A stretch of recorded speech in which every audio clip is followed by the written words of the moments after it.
Aujourd'hui, vidéo un peu spéciale, on va s'attarder à cette batterie-là. Je vais vous expliquer ce que j'ai fait, pourquoi je l'ai fait et comment je l'ai fait. On va voir tout ça en détail, évidemment. Désolé pour l'absence de vidéo en ce moment, je sais qu'il y a un rythme qui n'est pas top. On a une vidéo toutes les 2 semaines, normalement il y a une vidéo toutes les semaines qui sont disponibles sur la chaîne. Mais en ce moment je suis complètement dans le rush entre les batteries, les aquariums à déplacer, le 4000 litres, vous voyez dans le coin là, il est aménagé, il n'y a plus qu'à attendre qu'il y ait les poissons, etc. Dès qu'il y a les premiers poissons, je vous fais la vidéo totale sur le Scape, donc vous inquiétez pas, la vidéo du 4000 litres arrive bientôt. Avant qu'on s'attaque à tous les détails et vraiment le sujet de la vidéo, je voulais vous remercier.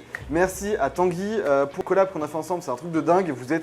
Vous êtes arrivés, enfin franchement là en l'espace de 3 semaines on a pris 7000 abonnés. C'est une folie les amis, merci infiniment à vous tous. À tous ceux qui suivent le projet, qui sont hype par la nouvelle fiche room. Franchement ça fait vraiment plaisir et voilà, la façon de vous remercier je pense que c'est de vous montrer l'avancement dans tous les projets et de vous expliquer ce que je fais. J'ai aussi compris que les vlogs ça vous plaisait pas mal, les vlogs aquariophiles où je vous explique plein de petits trucs et un peu ce que je fais dans mon quotidien. Donc j'ai déjà tourné pas mal de parties, le deuxième vlog viendra d'ici les prochaines semaines.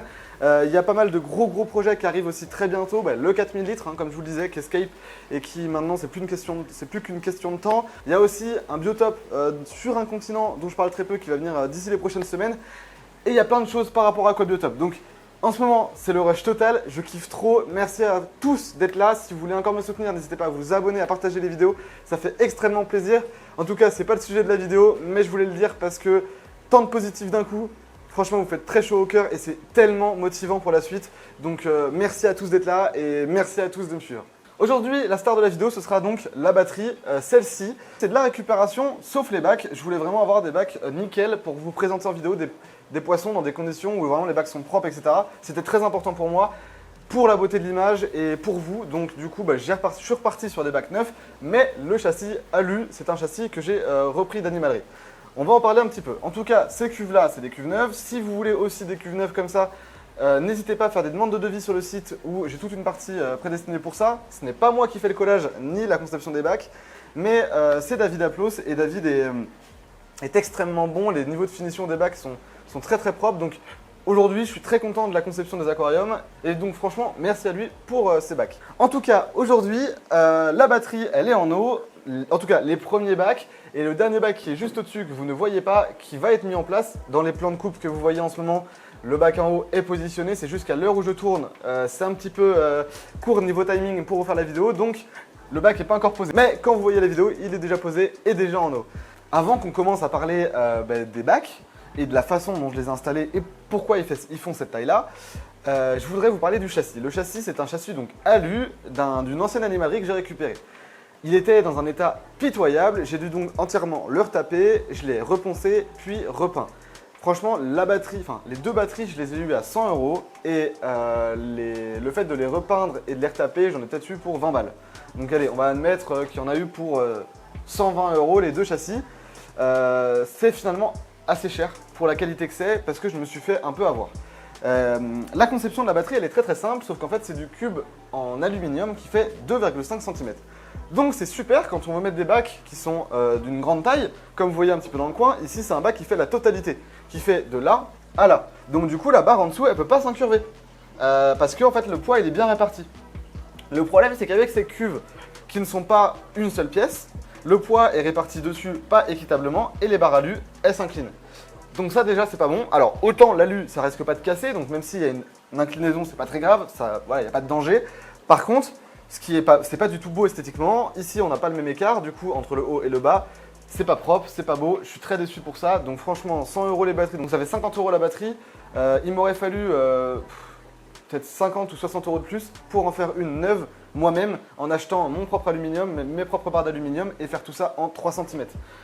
Donc les prix que je vous sors là, c'est pas des prix que je tire de mon chapeau, mais c'est simplement parce que je me suis renseigné ensuite sur le coût des barres d'aluminium. Et quand on prend des grandes barres d'aluminium et qu'on les retaille, finalement on en revient quasiment au même prix. En plus on est sur du neuf. Et donc la prochaine fois je ferai mes batteries moi-même avec des cubes de 3 cm par 3 cm et du 2 mm d'épaisseur. Ça bougera pas et au moins j'aurai pas ce problème d'inclinaison. Donc pour diminuer un petit peu ce problème, j'ai décidé de mettre un gros plan de travail en dessous. Ça me le diminue énormément. Là maintenant on se retrouve avec un écart de peut-être 1 cm entre le milieu et le côté. Donc on a certes encore une petite inclinaison, mais ça va, en tout cas, faut le voir quoi, c'est pas très très grave. Voilà, on a vachement diminué le problème. Mais du coup, vu que c'est des plans de travail, bah, c'est du bois et un jour ça va gondoler. Donc c'est un peu dommage voilà pourquoi je suis vraiment déçu. Donc c'est pareil pour l'étage du bas, enfin celui-là. Donc les 2 étages sont mis avec des plans de travail parce que les bacs ne font pas la totalité de la longueur. En revanche, sur l'autre batterie où les bacs reposent sur l'ensemble de la longueur, ils sont pile poil millimétrés, bah là ça ne bouge pas. Parce que bah, le verre ne peut pas s'incurver sinon il casse et le verre peut largement résister, c'est du 6 mm les bacs avec des renforts, donc le verre résistera à une petite force vers le bas. Donc là il n'y a pas de problème. Mais voilà, pour ces bacs là ça fait vraiment, voilà, c'est vraiment dommage, moi je suis déçu. De ce petit problème et bon bah, c'est le jeu, je me suis fait avoir et la prochaine fois je ferai les choses moi-même, au moins ce sera plus propre. Alors vous le savez, sur la chaîne, vous l'avez vu, je vais pas vous l'apprendre, les discus c'est ma passion et quoi de mieux qu'une batterie pour faire sa reproduction de discus. Pour optimiser la reproduction, il y a plusieurs choses et déjà de base c'est d'avoir des cuves qui font les bonnes dimensions. En général, on conseille des cuves qui font 50 cm par 50 cm par 50 cm, c'est des bonnes dimensions pour de la reproduction de discus. Seulement, en divisant par 3 les dimensions que j'avais ici, bah, je ne pouvais pas faire 50 de long et 50 de haut parce que sinon ça va être compliqué à accéder et ça n'allait pas être pratique. Donc j'ai fait le choix de prendre des cuves un peu plus petites. Mais étant donné que je n'ai pas de décante interne, que je n'ai rien dans la cuve, il y a vraiment tout l'espace qui est utilisable, donc ça va. Donc finalement, c'est vraiment pas mal. Après, le mieux, ça aurait été d'avoir un peu plus grand, mais moi, vu que je voulais quand même optimiser un peu la chose et que de toute façon, c'est que des cuves pour des périodes de transition pour les poissons, c'est pas très grave. Les cuves font donc 40 par 40 par 45 de large. Donc, on est sur des cuves un petit peu en longueur. Il y a 3 cuves par étage, elles sont toutes identiques, donc il y a en tout 6 cuves comme ça. Le sol et le fond est blanc, pour vraiment que ce soit sympathique au niveau des éclairages. Les 6 aquariums sont donc reliés à une seule filtration, ce qui va me permettre d'avoir une bonne épuration de l'eau et d'une facilité d'entretien. Et surtout de rien avoir dans les bacs, donc vraiment c'est très esthétique, c'est très joli à regarder, les poissons sont beaucoup mis en valeur quand ils sont en période de reproduction, et pour moi ça me simplifie énormément la vie. La décantation c'est tout simplement une zone de filtration, là on est sur une décantation externe, donc qui est hors de l'eau. On n'est donc pas sur un filtre externe, on est vraiment sur un aquarium en lui-même, un aquarium classique, qui est compartimenté pour pouvoir accueillir des médias de filtration. Pour faire ça, à la base, je voulais pas percer les bacs et utiliser des systèmes semi-amorcés pour faire descendre l'eau dans la décante. Sauf qu'après avoir testé, je me suis rendu compte que le débit était assez faible. J'avais mal pensé à la chose et du coup, vu que le débit était assez faible, ça me plaisait pas et j'ai tout changé. J'ai passé 2 jours entiers de taf pour faire tous ces systèmes semi-amorcés. On en parlera dans une vidéo parce que pour faire les changements d'eau automatique c'est génial. Donc maintenant que j'en ai monté plein, j'ai plein de systèmes en rab. Finalement, je me suis contenté de changer de technique et de me retrouver à percer tous les aquariums. Donc, après cet échec, j'ai voulu percer les aquariums. Je me suis donc attelé à cette tâche-là. Vu que je voulais percer les bacs exactement au même endroit sur les 6 aquariums, il me fallait un gabarit. Donc j'ai fait un truc très simple, j'ai pris une planche en bois que j'ai percée de la taille de mon forêt diamant. Parce que le forêt diamant, c'est le forêt qu'il faut pour percer le verre, au cas où si vous ne saviez pas. Donc un forêt diamant, j'ai pris la taille de ce forêt-là que j'ai percé dans du bois. Ensuite, j'ai protégé le bois, cette planche de bois avec du scotch partout pour pas que ça puisse rayer mon verre. Et qu'en plus ce soit un peu antidérapant. Et ensuite, je fixais ce gabarit sur tous mes bacs pour percer exactement pareil sur les 6 aquariums. Là, le seul problème, c'est qu'en fait, pour pas que le gabarit bouge, je le serrais avec des serre-joints. Et le 3e bac que j'ai percé, j'ai fait un peu une bourde. En fait, j'ai fixé le serre-joint un peu trop haut et quand j'ai fini de percer, le bac a craqué. C'est pas parce que j'ai percé que le bac a pété, c'est parce que moi, comme un débile, j'ai trop serré mon serre-joint, ce qui a fait que le gabarit, certes, ne bougeait pas, mais il y avait trop de pression exercée sur le verre. Et après avoir fait une ouverture, c'était trop près du bord et ça a pété le bac. Donc sur le 3e bac qu'il y a ici, je me retrouve avec une petite fêlure. Je suis vraiment dégoûté, j'avais l'habitude de percer des bacs, ça m'était jamais arrivé. C'est la première fois donc, que c'est le cas, là, enfin que ça le fait et je suis vraiment dégoûté. Mais, étant donné que c'est des petits volumes, j'ai tout bien serré, j'ai tout bien mis en place, j'ai rempli le bac et pour l'instant ça ne fuit pas.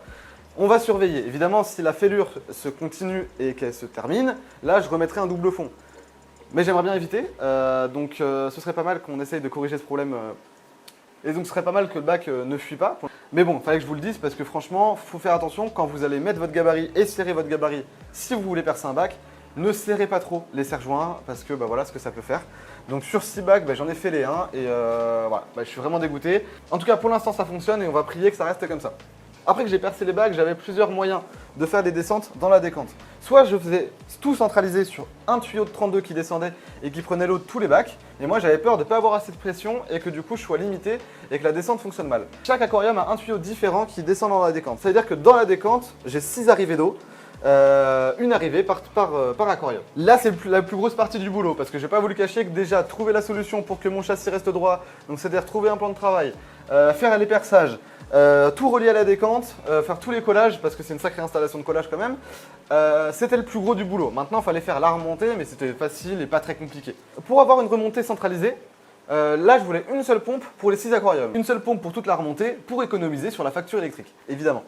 Donc j'ai décidé de choisir une pompe avec un réglage de puissance pour que en cas de problème, si je dois couper des aquariums, c'est-à-dire qu'admettons que toute cette batterie là elle est plus viable et que je dois la couper, ben, je puisse juste fermer les vannes, baisser la puissance de l'eau pour éviter d'avoir trop de pression dans les autres bacs. Donc j'ai pris une pompe avec un variateur. Ici j'ai choisi une pompe que je ne connaissais pas mais qui n'était pas chère du tout. C'est la pompe Sunsun avec contrôleur intelligent. Et là ici c'est la GDP 6000. Donc elle va jusqu'à 6000 litres/heure donc pour 6 bacs. Là elle est à fond en ce moment. C'est-à-dire que j'ai mis, il y a 6000 litres/heure dans les 6 bacs, donc il y a plus de 1000 litres/heure par bac. Donc ça fait plus de 10 fois le volume brassé par heure par bac. On est très bien quoi.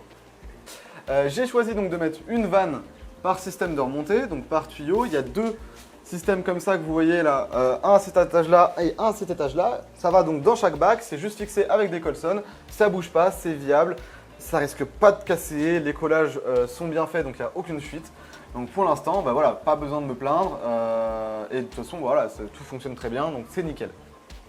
La décantation, je l'ai fixée de manière très simple, je voulais à la base la compartimenter. Mais vu que c'est un volume très petit, la décante fait seulement 60 cm de long par 45 de large par 30 de haut. Ce qui fait qu'on n'a pas beaucoup de volume, et pour que ce soit simple à nettoyer, j'ai décidé d'éviter de compartimenter la décante. Comme ça, quand je veux faire un entretien, j'ai juste besoin de couper la pompe, je coupe toutes les descentes, je vire la décante, enfin j'enlève tout ce qu'il y a dans la décante et au moins là je peux nettoyer et enlever toutes les saletés qu'il y a dans le fond. C'est donc une décante relativement faible pour les 6 bacs, mais on est sur des aquariums de reproduction de discus qui seront jamais avec une grosse population, ce qui fait qu'on s'en fiche un petit peu finalement, la décante va fonctionner très bien et là il n'y a pas de problème là-dessus, ça c'est sûr. Juste quand même au niveau de la structure de la décante, il y a une arrivée d'eau avec une grosse mousse qui tient les 6 arrivées d'eau. Cette partie-là sera donc la partie la plus sale que je pourrai nettoyer régulièrement. Et à côté, on a un gros stockage de matière de filtration biologique d'une trentaine de litres. Pour l'instant, il n'y a pas grand-chose dedans. J'ai juste mis un peu de zéolite déjà cyclé pour avoir un petit départ de filtration dans les aquariums. Mais là, je vais compléter avec de la pierre ponce. Et ensuite, une mousse et la pompe de remontée. Donc là, 6000 litres/heure et avec le chauffage.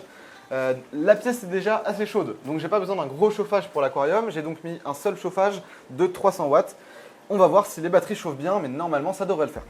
Voilà pour la technique, c'est très simple, c'est fonctionnel. C'est pour de la reproduction de discus comme je vous le disais, donc ça marchera très bien. Également dans la filtration, pour l'instant c'est pas fait, mais je vais rajouter des bulleurs pour avoir une bonne oxygénation et être sûr que dans tous les bacs je n'ai pas de problème. Au niveau des aquariums, donc pour les finitions, j'ai rajouté sur tous les bacs des couvercles. Des couvercles en polycarbonate, comme vous le savez, c'est ce que j'adore pour les bacs, c'est super simple, c'est super propre, c'est simple à couper, c'est complètement transparent, la lumière passe bien. Donc clairement, le polycarbonate, je valide et c'est très bien. J'ai juste coupé l'angle où il y a l'arrivée d'eau pour que je puisse toucher à la vanne sans problème. Et voilà, le couvercle ça fonctionne très facilement, ça empêchera les discus de sauter, ça prend pas de place, c'est sympa, c'est discret, bref, voilà tout ce qu'il faudrait. Là c'est du 4 mm, ça suffit largement parce que ça va pas s'incurver, donc c'est parfait. Ensuite, dans le bac, forcément, il y a des cônes, parce que c'est là qu'il y aura la reproduction de discus évidemment. Il y a donc 6 cônes, c'est des cônes que pour faire ma petite pub, c'est des produits qui prennent beaucoup de temps à être faits, donc c'est pas du tout le plus rentable. Mais je voulais des cônes de qualité pour vous et des cônes de qualité pour moi aussi, évidemment. Donc c'est des cônes Aquabiotop, floqués Aquabiotop. La matière a été vraiment sélectionnée par mes soins pour vraiment avoir la meilleure matière possible. C'est des cônes donc blancs pour que les œufs fécondés se voient bien. Ensuite, la terre, elle a été sélectionnée pour être rugueuse et un petit peu collante, c'est-à-dire qu'elle est pas du tout lisse. Le fait que ce soit très rugueux, ça va apporter des supports de filtration biologique dans votre aquarium et en plus de ça, ça va permettre d'avoir un très bon support pour les œufs. Quand vous passez la main dessus, vous voyez que c'est un tout petit peu collant, donc c'est vraiment parfait. C'est cuit à une température assez faible pour vraiment que les cônes soient le plus viables possible et le plus poreux possible. Donc franchement, voilà, si vous voulez des cônes de bonne qualité, vous les retrouverez sur la boutique. C'est des cônes qui sont assez grands, assez lourds, c'est-à-dire qu'on évite les problèmes des poissons qui vont pousser les cônes, ce qui est un vrai problème. C'est-à-dire que souvent les discus sont tellement forts qu'ils arrivent à taper sur les cônes et à les déplacer. Là au moins vous êtes sûr qu'ils ne pourront pas, parce que c'est des cônes qui sont denses, qui sont lourds et qui sont qui ont une bonne surface au sol de support. Dans la cuve, on n'a absolument rien d'autre que ça, c'est-à-dire que les poissons n'auront aucun autre support pour pondre, ce qui fait que les petits discus ne seront pas attirés par autre chose que le dos des parents quand ils vont naître. En fait, le problème parfois qu'on a, c'est que quand les poissons commencent la nage libre, ils ne vont pas se nourrir sur le dos des parents parce qu'on a d'autres supports noirs dans l'aquarium. Vu qu'on n'a absolument aucune surface noire dans l'aquarium, les petits ne peuvent donc pas aller vers autre chose que les parents. Parce que les petits, quand ils naissent, ils sont attirés vers les surfaces un peu sombres. Et donc là, du coup, ils iront directement sur le dos des parents, ce qui est vraiment parfait. Également, pour éviter que les petits soient aspirés dans la filtration, il faut mettre une grille très fine. Donc à la base, on met souvent des mousses, mais moi, je voulais pas mettre une mousse parce que clairement, la mousse, pour moi, c'est pas le top. Ça va vite s'obstruer et en plus de ça, c'est souvent noir. Donc les petits vont être attirés par ça. C'est des petits embouts que j'ai pris sur AliExpress, qui sont des petits embouts grillagés, comme ce qu'on peut retrouver souvent pour les crevettes, avec des toutes petites mailles. Et là, les petits au moins ne seront pas aspirés. Donc il y en a une par bac, par aspiration. Hop, je vais la remettre celle-là. Toc, voilà. Donc par descente, on a un embout comme ça pour être sûr que les petits ne soient pas aspirés. J'ai fait en sorte que ce soit très silencieux, donc on n'a pas de bruit de glou-glou. Quand on est à côté, c'est très agréable. Ce qui fait que c'est vraiment sympa comme batterie, c'est-à-dire que je peux filmer, voilà, vous parler normalement sans que vous soyez dérangé par le son en fond. Et aussi, qu'est-ce que je voulais rajouter? Oui, ce qu'on peut rajouter, c'est qu'ici, il y a une petite cuve qui va me servir de grossissement pour discus que vous ne voyez pas. Donc en fait, il faut savoir que les premiers jours des discus, on peut les séparer des parents. En les séparant des parents, on va pouvoir garder, les nourrir nous-mêmes et en contrôlant nous-mêmes le grossissement et en empêchant les transmissions de parasites. Ou en tout cas en les diminuant, ce qui fait qu'on a un meilleur grossissement. Pour privilégier donc un meilleur grossissement, soit je peux faire l'essai de tester le grossissement dans les cuves, qui ça se trouve se passera très bien, mais il y a possiblement des choses qui peuvent arriver comme des problèmes de grossissement liés au parasitage, parce qu'il y a des désavantages que toutes les cuves soient reliées. Déjà l'avantage c'est que la filtration est simple et qu'en plus de ça, quand un couple va pondre, les hormones que vont sécréter le couple vont être renvoyées à tous les autres poissons, ce qui fait qu'on a on a un boost d'hormones pour les autres poissons, ce qui va les pousser à pondre. Là, ici, ce qui se passe, c'est que dans la cuve où les petits vont grossir, si les autres sont parasités, ce qui est souvent le cas chez les adultes, malheureusement les discus adultes sont souvent parasités, les parasites qui sont dans cette cuve-là, dans celle-ci, peuvent être transmis à cette cuve-là où il y aurait les bébés. Donc c'est pas bon, donc il faut souvent retirer les petits des parents. Les petits, donc je pourrais les prendre et les mettre dans cette petite cuve ici, séparés en plusieurs cuves pour que le premier mois de grossissement, les discus soient vraiment mis à part et grossissent vite dans des petits aquariums. Un coup que les petits auront un petit peu grandi, on aura cette batterie-là qui va être optimisée pour le grossissement des discus. Et on en reparlera, vous inquiétez pas, il y aura une vidéo sur l'autre batterie, pourquoi je l'ai montée, etc. Enfin la même chose que ce que je fais actuellement, mais sur la deuxième batterie. En tout cas, cet aquarium-là sera donc pour ça, avec simplement des exhausteurs. Maintenance très simple, parce que ce sera pour des petits discus avec des gros changements d'eau journaliers. Ensuite, en haut, on a un gros aquarium ici, donc qui n'est pas positionné dans la vidéo, mais que vous voyez dans les plans de coupe. Et cet aquarium-là avait une simple décante interne.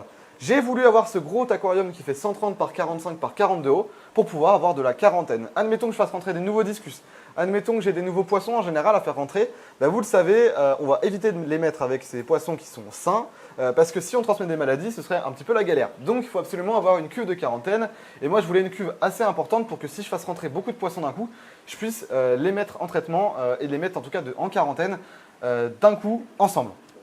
Ce bac-là va donc être là pour ça. Et donc vous l'avez compris, toute cette batterie est optimisée pour moi, pour mes usages et pour mes besoins. J'ai essayé de faire quelque chose au mieux construit. Évidemment, il y a plein de choses qui pourraient être faites peut-être un peu mieux, il y a plein de choses à revoir, il y a des choses qui vont être faites dans le temps pour optimiser tout ça, mais déjà on part sur des bonnes bases. Également pour la partie technique, et là c'est clairement juste pour vos beaux yeux, j'ai rajouté une barre de métal noire ici sur laquelle je peux faire glisser mes éclairages. En fait, pour choisir quelle cuve je veux éclairer, admettons que je vais vous montrer une vidéo d'un couple de poissons qui est dans cette cuve-là, je peux mettre l'éclairage au-dessus pour éclairer spécifiquement cette cuve-là. Donc ça, c'était vraiment un choix tout bête, mais ça, c'est simplement pour les vidéos, pour vous, pour que je puisse bien vous montrer les animaux. Et c'est pareil donc à tous les étages et en bas aussi. Donc voilà, à chaque fois, ce petit rail avec ce petit éclairage est là seulement pour vos beaux yeux et pour vous faire plaisir. Et en tout cas, voilà, je pense que j'ai tout dit. J'espère que la vidéo vous aura plu. Si vous êtes arrivé jusque là, n'hésitez pas à vous abonner. Nous on se retrouve vendredi prochain pour une autre vidéo. Salut, c'était Gab. Passez un bon week-end. À vendredi prochain. Salut.